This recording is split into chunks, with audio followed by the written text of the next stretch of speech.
Hello and welcome to another episode of Professional Book Girl. My name is Kayla and I read a ton of books that I can recommend the best to you. And today is a special episode. It is the final installment of this little series I've been doing where I talk about my favorite cities and books that take place in the city and then a bunch of recommendations for more books that take place in that city. So today we are talking about Paris. But before we get into that, our book club for June is Darling Girls by Sally Hepworth. If you are new here, once a month, we all read a book on our own time. And then at the end of the month, I put out an episode where I talk through all of my thoughts about the book. We go through everything that happened.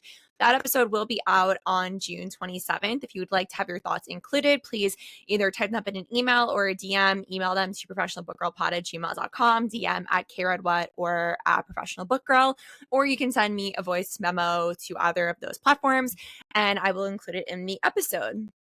So obviously this week I'm obsessed with Paris, but it actually speaks to like a bigger obsession. I have been obsessed with Paris. It's been very top of mind for a while, really. I mean, like I've always loved Paris, but you guys know I've talked about some previous episodes. I am going on my next solo trip in the fall to Paris. So I did my first solo trip to really the UK, but we'll just say London last year. And now I honestly can't imagine not traveling solo. It was just like so perfect for me.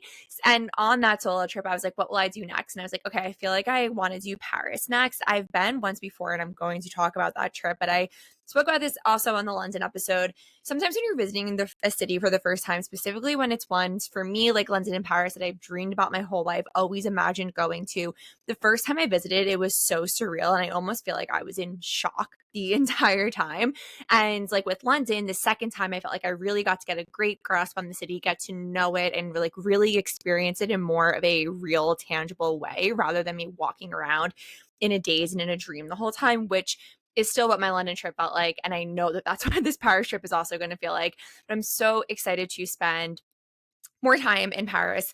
The first time I went it was a 1-week trip, and 3 of those days, or 2 or 3 of them, were spent in Normandy, which I'm going to discuss. So I didn't even get to spend a full week in Paris, and it was very like go, go, go. I didn't get to go to the Louvre. There's just too much to do. I needed another trip to Paris. So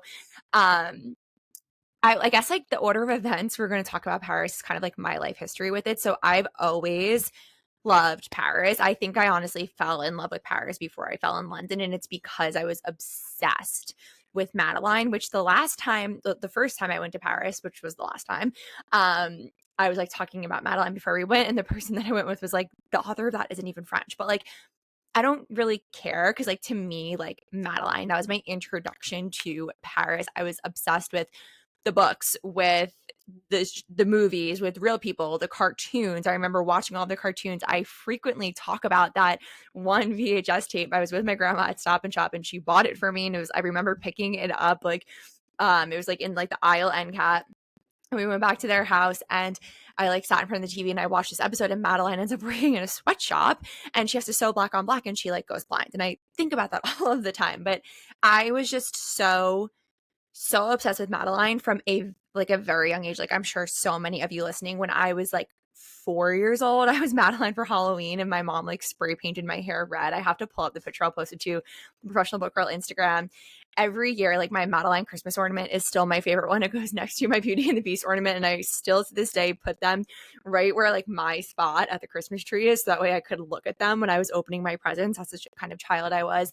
And I still have at my mom's house on my headboard like my Madeline doll from when I was little that I was obsessed with. She's a little bit worse for wear. Her hair's a mess and we've lost her jacket, but I was just so obsessed with Madeline. And when I'll like look for the picture and pull it up. When I was going to Paris for the first time a few years ago, I posted this on Kredwet, and it was like my mom had found this letter that I wrote to Madeline as a child, and it was just so sweet to just like really show you. And because of that, I was just always like so interested in Paris. And I talked about this on the London one, and like I feel like it's annoying for me to say, but I fully never thought I would ever visit. Like most members of my family, I feel like I'm probably the only member of my family who has a passport actually. My brother who's getting married like just had to get one for his honeymoon, like, and that's like my extended family too. So it was just never like something that seemed real to me. I was just obsessed with Paris and France, and that kind of led into me taking French in school. So where I went to school, we started a foreign language in 7th or 8th grade, actually, and everyone was taking Spanish, probably the smarter choice. And I was like, I'm taking French. And I was so obsessed with it. And I like the teacher that I have was like notorious for being mean, but I was like teacher's pet. Like I was obsessed. Like my older neighbor had taken it before me and she gave me like her giant stacks of flashcards and I would like study it for fun. And this is something that people who grew up in New York will only understand, but I got 100 on the French Regents that year. And it was like the like proudest accomplishment of my life. And I regret like I'm not fluent in French and I regret not taking it more seriously. I did take French all through high school. And then when I went to college, even though I had taken French for 5 years at that point, they still required me to take 2 semesters of a foreign language. So at this point, it was like 4 years later, 3 or 4 years later. So I took like French 1 and French 2, and it was just a really great refresher. And I'm like doing French on Duolingo right now to get ready for my trip, but I'm not worried about navigate. Like I'm not fluent. Like I speak un peu and my pronunciation is horrible and it always has been. I just sound like a New Yorker trying to speak French. But the way I describe it is that for me with French, I'm like a toddler with sight words. Like when I was in Paris, I was able to like read the signs and like figure out I know how to order from a menu, and like I'm able to get myself around. I just like can't really have a conversation in French. But I used to be so obsessed with it that I would like be reading a book and like translate in my head what it would say in French. My sister also took French and we used to like text in French. And so it was just, and because I took French all through school, and like it was such a smaller foreign language in my school than something like Spanish. So I had the same teachers. It was 2 teachers we would have all through high school, and they would share stories all the time. My one teacher, Miss D, who is like one of my favorite teachers of all time. She was just like amazing, kooky, fun woman. I feel like all French teachers are a little out there, and she was just the best. And she would talk about France and Paris and her trips, and I was always just like, oh my god, like that gave me more of like um a realistic, like a sense of place in the city, kind of, because she would talk about these monuments. And it wasn't like with London for me, I was like discovering all of that on my own. With Paris, it was like I was being told and I was like taking it every day in school, and I was just always so obsessed. So my Paris trip was in 2021, I want to say, in November of 2021, maybe 22, because I just don't know time anymore. And I'm going to get this out of the way, because if you guys had been around since I went to Paris, because I obviously posted everything, I went to Paris with someone who is no longer in my life. But I look back at that trip and it was still an amazing trip. And that will always be an amazing memory for me, regardless of what went on to happen with me and that person. Those memories are not tainted, because it was such an amazing trip. I remember the first night we were there, we walked along the Seine, and I was like, oh my god, and I was singing like the Mamma Mia song, walks along the Seine. And that was like my caption when I like posted to Instagram that night. And we were walking by and I was like, it was like a building part of the Louvre, because I just like in my head, the Louvre from the outside was just the pyramids, and I was like, wait, is this the Louvre? And the person that I was with had been to Paris before, which was kind of helpful. And like it was actually the same thing when I went to London, which was kind of nice because it was somebody who knew the city a little bit. And they were like, yeah. And I was like, oh my god. And I was just like, I just remember that feeling in that moment. I was like imagining like every World War II historical fiction book that I've read, and I was just like, it felt so crazy to me to be there. And I think it felt more surreal in Paris than in London, because Paris is so different from New York. Like in London, a lot of the architecture is like kind of the same. Like obviously theirs is better and more into what I'm into, but it's easy to feel like you're in New York when you're walking around London. I just didn't feel like that in Paris, because everything was so old. And even just the like coffee situation, like we had one of those classic, like we ordered coffee wrong at, actually we had like brunch at that restaurant that's like right where you like sit and overlook the Louvre. And then we did my one non-negotiable for that trip. I wanted to do all like the super basic touristy things, but the one thing that I was like, I have to do this. I was like, I have to go to Versailles. I obviously have always been into Marie Antoinette, but I also like Marie Antoinette, the Sofia Coppola movie, has been one of my favorite movies since it came out. I was watching that movie, I watched, that was my introduction to Marie Antoinette, really. And I watch it now and I was like, so much of this went over my head. I didn't fully understand what was going on when I was so young watching it, but it still holds up as one of my favorite movies. It's so beautiful. I love it so much. And I was just like, I have to go to Versailles. And that was just one of the most insane, surreal moments of my entire life. And I think I can confidently say this, like, I think Versailles is my favorite palace I've ever been to. And like, I've been to so many palaces now, which is just so cool to say, but I I love Versailles. Like it is so magical for a reason. The inside, we did like the guided audio tour, and at that point I didn't know. I was really more into Louis the 16th and like Marie Antoinette, but actually after I got home from the trip, I watched the show Versailles. It was on Netflix. I'm not sure where it is now, and that's about Louis the Sun King who built Versailles. Highly recommend that show if you're into historical fiction and period pieces. It's so well done. And it was cool to watch then and be like, oh, I just walked through these rooms. I'm excited to go back because I'm going to go back, obviously. I'm excited to go back now and like have a bit more of the historical understanding in mind. But inside was just like insane. Like, and the whole of mirrors was so beautiful. But actually, when I went, I'm pretty sure it was 2021 because we still had to wear masks in there. So all of my photos inside Versailles, I'm wearing a mask, which is just like very telling of the time that I went. And also when I went, this is so crazy. Like, I at the airport had to show before I flew to Paris, I had to show a negative COVID test and my vaccine card. And then to fly home, we had to get COVID tests. We were in like the back room of this random French pharmacy. And that was actually, I've obviously like have taken many COVID tests, like I hope all of us have. And that was the most painful one I have ever had, the one in Paris. I was like, what is going on here? It's just like so crazy. Just like different times, and thankfully all of that's over. So I'm excited to go back to Versailles and not as wear a mask and like get really cute photos inside Versailles. But it is just was so insane.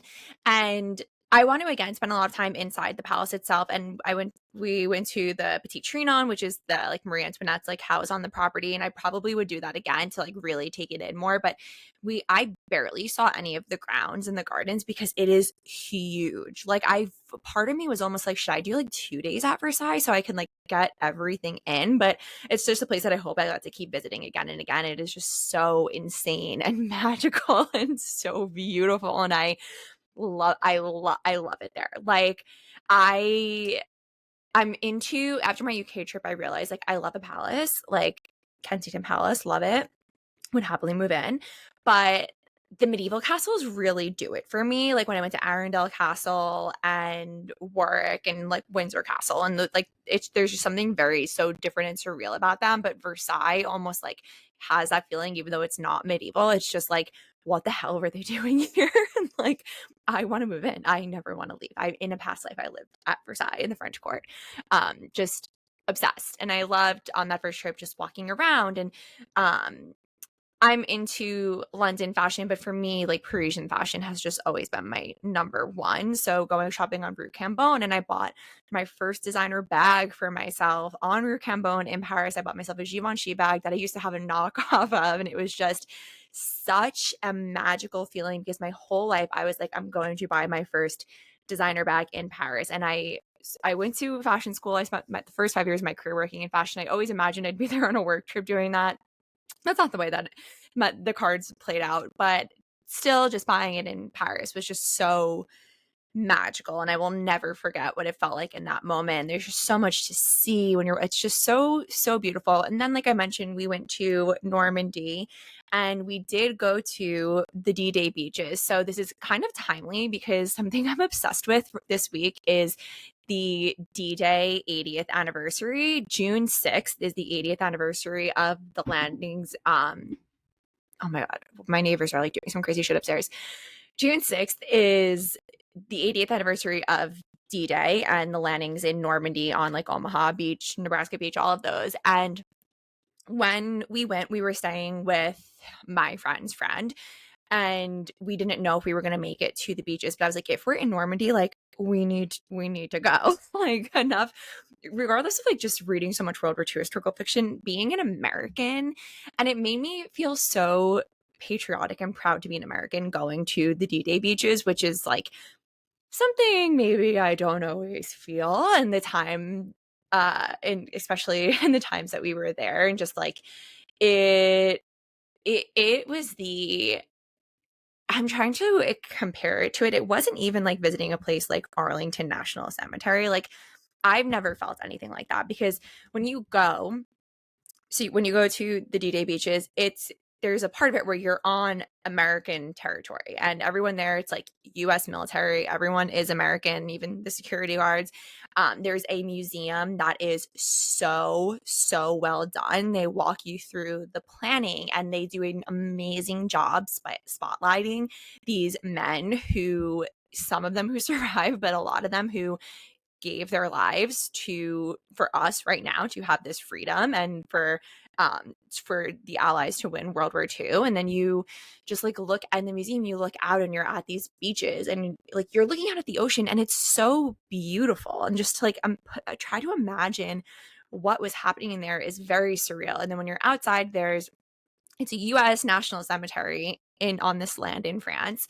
And that was just so moving. And then they have like these maps everywhere that show like the different beaches, because it was like I think it's 5 different beaches. And I started saying like I'm obsessed right now with it's the 80th anniversary, and a lot of the assumption is that this is the last big anniversary where veterans of World War II who fought on these beaches are going to be able to visit. And I've been getting served these TikTok videos. One of them, my favorite, is this guy named Papa Jake. Just search him in TikTok, or you can search like D-Day 80, which I've been doing. So now the algorithm is just giving me so much more. And this man is like 102 years old, and he flew to France to be back at the beaches that he stormed 80 years ago. There's a bunch of them who have gone, and it is just so insane and crazy to watch them be there, and it's really special. And I think from what I've seen so far, like I'm recording this before June 6th. So I'm curious to see what's going to happen on the day. But it looks like they've been doing a really amazing job of honoring these men, honoring what happened and the sacrifice of so many. And it's just, I keep thinking about my favorite show, Masters of the Air. And I'm like, do I already have to rewatch Masters of the Air? But there's people from the show Band of Brothers that are part of the celebration. So I think it's time for me to give that show another shot. I tried it like 20 minutes of the first episode a while ago, and I couldn't get into it, but I feel like I have to get back into it because it's the same people as Masters of the Air, and we all know I was so obsessed with Masters of the Air. But it's like, it's also really it's crazy that when I went, obviously I knew what happened there, and then since I obviously still consume World War II media, and it's crazy that I'm like I stood there, and it's just like, it's just wild to what I saw. It was very solemn and so powerful, but also it's a beautiful place. So it's wild for me to have that image in my head of like this beautiful beach, and then like read about what was going on there. And it's just like really cool to watch these veterans go back 80 years. Something like they're literally all 100. So I hope some of them are still around for like 85. But yeah, it's really cool. So anyway, that's kind of like everything, all the highlights about my first trip. My next trip is in October. I'm going to be in Paris for 13 days, and then I'm going to London for a few days. So I have pretty much 2 full weeks in Paris. So I'm going to do some things again. I'm going to go up the top of the Arc de Triomphe again. We didn't go up the top of the Eiffel Tower. I don't know if I really need to, but spend more time by the Eiffel Tower. I want to go to the Louvre. I didn't get to do that last time. All of those like the Musée d'Orsay, like a bunch of, we didn't really do museums. So I'm going to be doing a lot of that. Galeries de Lafayette, like I'm going to shop. I already have an idea of what I want to buy myself as my 30th birthday gift in Paris. And food wise, because on the London episode, I talked about food. I only remember the name of one restaurant. We went to Le Trombleu, which is a very famous, very fancy restaurant. It was an expensive meal, but the food was amazing. And it's a very famous restaurant. Like it pops up in historical fiction books that I read, and it was an old train station. They turned it into a restaurant. It's like literally in a train station. And we went there, and it was so beautiful. I'm not really planning on doing any like fancy meals like that again. I kind of just want to like pop into cafes. Like on TikTok, when I see all these restaurants, some of them are like Italian restaurants and whatever. And I'm like, I do that like in New York. Like, part of me thinks maybe New York has better Italian food than Paris does, but I want to just like pop into cafes and like small restaurants. I kind of want it to be a little bit looser than my UK solo trip. That one was very rigid because I was working and I'm not working this time. I just took 2 weeks PTO. So I'm really excited. I do have some day trips. Like I'm going to go back to Versailles. I want to go to the Franco-American Museum, which is a little bit outside of Paris. I'm going to go to Disneyland Paris. I am so excited about that because actually that is something that the whole time I was there last time, I was like, I want to go to Disneyland Paris because I didn't realize until I was there how close it is to the city. It's like a 45-minute on their metro, which is like the subway. So, and there were ads everywhere because it was November. So it was going into the holiday season and they had like it was like Mickey Mouse. It was like a night sky with clouds in the shape of Mickey with like Santa and the reindeers going over it. And we would see them everywhere. And I was like, I need to go. So I'm going to do a day there. And from what I've been seeing on TikTok, I feel like I'll be able to get it all done in a day, but I'm very excited. Although that's something that I feel like I'm going to be like a little bit sad doing by myself because Disney is such a thing for like me and my family, but I'm doing it. Like I'm the only one there. I have to go. And then I'm debating taking a trip to Saint Saint Michel, which is also in Normandy, but it's like that giant castle rock on a beach. And I feel like I have to do a day trip to that because like, when am I going to do that again? So yeah, those are the things that I'm thinking. If you have any recommendations for me, please let me know. If there is a restaurant I need to go to, anything you think I should check out. I feel like you guys know everything that I love. Obviously, I'll go back to Shakespeare and Company. I'm really excited. And when I was unemployed for a bit at the end of last year, I was like, oh, like, I don't know. Because the whole thing that was like, oh, I want to do a solo trip once a year after I love doing my London trip. And then I knew Paris would be next, but then I didn't have a job. So I was like, okay, I can't plan that. And then when I got my job, I was like, okay, I have to go. Like, I just have to go. And I already have an idea of where I want to go on the next trip. I want to do like a combo of Vienna, Austria, and that's the same place. Vienna, Switzerland, Amsterdam, kind of like hit a few different places, but that's for me to worry about and plan another time. My next trip is Paris. I'm so excited. I think about it every day. Like I can't wait. So, on that note, should I I'm going to attempt to say this in French, but I should have looked it up first. Nous parlons le livre? That's so wrong. We talk the books, but that's what we're going to do.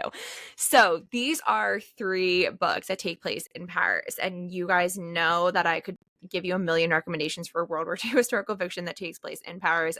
We're only doing one. It is one of my favorite books, The Room on Rue Amelie by Kristin Harmel. This is the first book I read by Kristin Harmel. I have since read all of her books. I'm a huge fan of her books, but this one just still is my favorite. I loved it so fucking much. So our main girl is Ruby, and she moves to Paris with her French husband in 1939, which in the timeline of the world, that's when things started happening with World War II. And she has like no idea what she's really getting. She's imagining like Paris not being under control of the Nazis, but then we know what happens with World War II. France falls to the Nazis. Now Paris is under German occupation. Actually, that was another thing that was so crazy, walking around Paris and being like, oh my God, like the Nazis were here, like just so crazy. And we went to a World War II resistance museum, which it was so cool.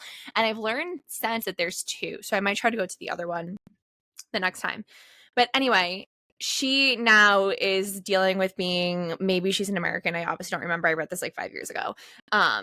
In Paris, though, under Nazi occupation, like not great. Then we have another main character who is Charlotte. She is 11 years old and she is Jewish. And she is obviously scared. And as Nazis are taking over France, they're deporting the Jewish population, and she gets separated from her family within that, and her and Ruby cross paths, and maybe you can like figure out where we're going from there. Then our final main character, his name is Thomas, and he is British, and he's a member of the RAF, the Royal Air Force, and he is a downed pilot. And this was like the first time I remember really reading about the pilots and their mission to like what the paths that they would go on. All 3 of their paths end up crossing. You can maybe guess why, but this book is so beautiful. I read this like I said, like 5 years ago, I still was in the small room in my apartment. If you guys have been following me since I don't remember, and my bed there was lofted. And I just remember finishing this book up in my bed and sobbing. Like, it is so beautiful. There's love, there's danger, it's a World War II historical fiction. Like, this, it has, to me, I just remembered having the best of everything I love in a great historical fiction novel. I'm a huge fan of Kristin Harmel's, but I think this one will always be my favorite. I gave it 5 stars. That is The Room on Rue Amelie by Kristin Harmel. Next up is a bit different. So this is, I said this on last week's episode, like, we have to stop comparing a book when there's like a little bit of a similar thing. So I say this very lightly, but this is Addie LaRue vibes, but different and like maybe better. This is A Witch in Time by Constance. So this is so unique, and I still have not read anything like this book. I still think about it. So the book opens, and this is about Belle Epoque, France. And our main girl is Juliet. She's 16, and she falls in love with this artist who is painting her portrait because she is so beautiful, Auguste. And it's very fucked up that she falls in love with this man, and it's just like typical men. She's literally a child, but you can just guess, like, you can guess. And her, obviously, this is like not okay that to her family, honestly, not honestly, because of the time period. So it's good that her family is not happy with this. And her mom is a witch because obviously, and she curses the artist. But in doing that, she like accidentally binds Juliet to the artist through time, and she is then cursed to relive her life and her affair with him and die tragically young over and over and over again as the two of them continue to reincarnate. And it's like the star-crossed lovers thing. At the same time, we have a demon. This is where it's like Addie vibes, named Luke, and his like task in life and after, are demons in the afterlife? His in his demon life is like, this curse is his job. So he follows her through all of her reincarnations, and he always falls in love with her. That is like his curse. So there's the three characters. There's Juliet, there's the artist Auguste, and then the demon Luke. And the three of them are in this love triangle through time. And like I said before, Juliet's curse is to keep being reincarnated and dying tragically. So it starts off in Belle Epoque, France in the late 1800s. Then we meet her again in the 1930s in Hollywood, where she has a very different life. Then we meet her again in the 70s in LA, where she has a very different life. And then there's a modern timeline where we meet her for the final time. But in this final time, that version of Juliet starts to have these weird like visions, and she starts remembering things about her other life and kind of like putting things together. And I know this is so vague, but like, that's all I can say. But to me, like, I remember loving the love triangle of it all. And just like in Addie LaRue, I shipped the main girl with the demon. So I don't know what that says about me, but I was like kind of obsessed with that. But it was also so great for someone who loves historical fiction because every iteration of her life was a new fun time period to learn about and read about her existence in. And she's a new person. So you're getting all these different characters throughout the book. And there's obviously a kind of like a mystery element. And it's just like fun. I really love this. This was Constance's debut. I also read her second book. Oh, I forgot the name. I almost said The Night Circus. That's not it. It's like a circus thing. No, I really liked that. And then there was a book that came out this fall that I have, but I haven't read yet. But I like really loved this one. If you were around in the Books in the City days, my old podcast, this is one we were all obsessed with. I don't see people talk about it really, but it's so good. It has such a good cover. I gave it 5 stars. It lives on my favorite shelf. That is A Witch in Time by Constance.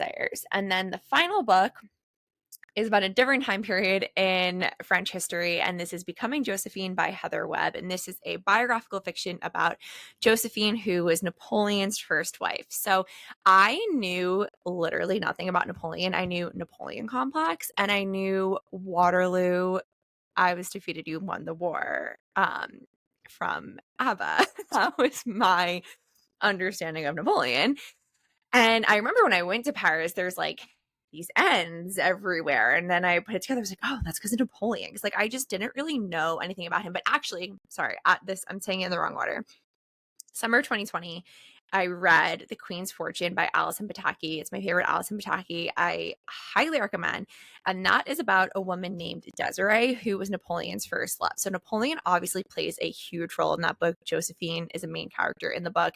You learn Napoleon's whole rise and fall from Desiree's perspective. She went on to have an insane life. I remember the end, I was like screaming, flipping out, and it's all real. And I don't want to say because it's just so wild. That was my first introduction though to Napoleon and Josephine. And actually in that depiction, I didn't really like Josephine. And then the following year I went to Paris and I was like, oh, like the ends everywhere. And I was like, I should learn more about Napoleon. So I kind of would like try to dive into it, but I wasn't like obsessed with that period really with him.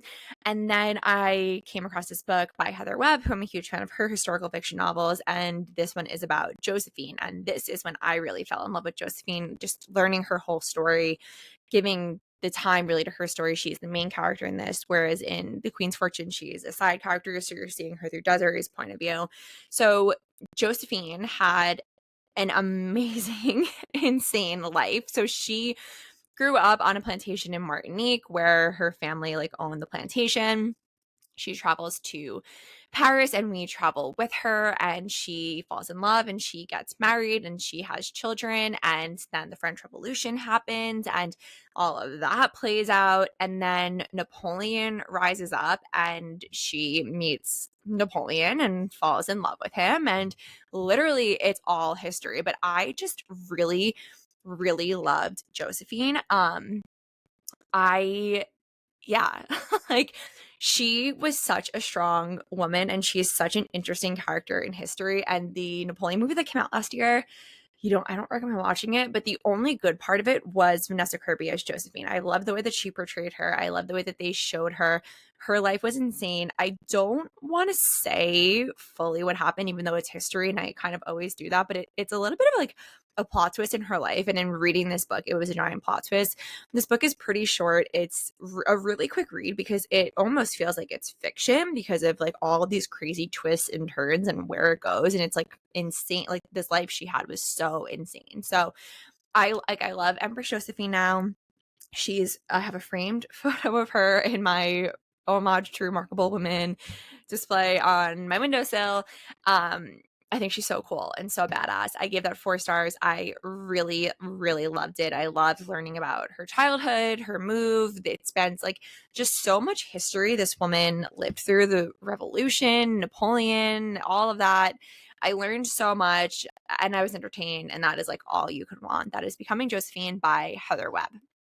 So to end off this episode, kind of like we did with the New York and London ones, I'm going to go through some quick recs of my favorite books that take place in France. All of Natasha Lester's novels. I could have talked about them all, every single one of them. The Chateau it's honestly hard to find, for me at least, to find contemporary books that take place in Paris, and maybe that's just the books that I'm picking up, but The Chateau is one of them that takes place at a chateau in France. It is a mystery with like a bit of historical fiction element. The Caretakers, billed as a thriller, kind of more of a study on an au pair and the community that she is living in with the family.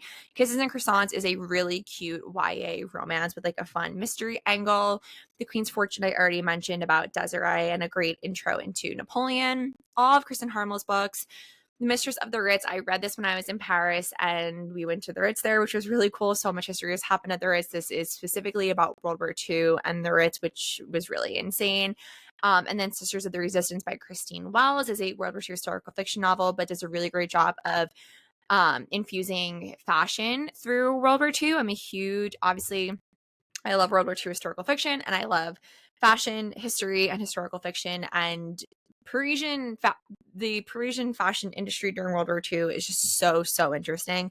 And this book did a really great job of kind of dropping you into that world, but still being a great World War II novel. And if you are interested in that, I would recommend the Dior show on Apple TV, which talks about the whole industry and but specifically framed through Coco Chanel and Christian Dior. And a huge person in that is Lucien Lelong, who was a huge figure in French fashion history, specifically during the war, and he plays a role in Sisters of the Resistance as well. Those are all my Parisian recs. Let me know if you have recs for me, because I have like a tentative list of things that I'm going to do. Like I'm just kind of, this is what I did for my UK trip as well, just listing everything out. And then probably in August, I'm going to sit and really start planning my days. I can't wait. And it's so exciting now that I have my own podcast, because I didn't on my UK trip. I'm not going to record while I'm there, but when I get back, like it'll probably be like a full extravaganza episode about my trip, where I'll do like a Q&A maybe and just talk you through everything that I did, and then probably talk about the books that I've read when I was on my trip, because I already have a list of books I'm bringing with me on that trip. So yeah, thank you so much for listening. I hope you guys enjoyed this little cities series. It was really fun for me. Obviously, we can still keep doing episodes by location theme. Just the New York, London, and Paris are my 3 favorite cities. So these episodes will always be a little bit more special because of that. But as I travel on and keep being a world traveler, maybe we'll be adding new cities to that list. Please make sure you're following, subscribe to Every Show, whatever podcast platform you are listening on. Follow me on Instagram at Kara. Follow the show at Professional Book Girl. Leave a rating or review. It would make me very happy. If you want to buy any of the books I talked about on today's episode, please do so through my bookshops.org. Linked in the show notes and in my bio. I think that's it. I'll see you next week.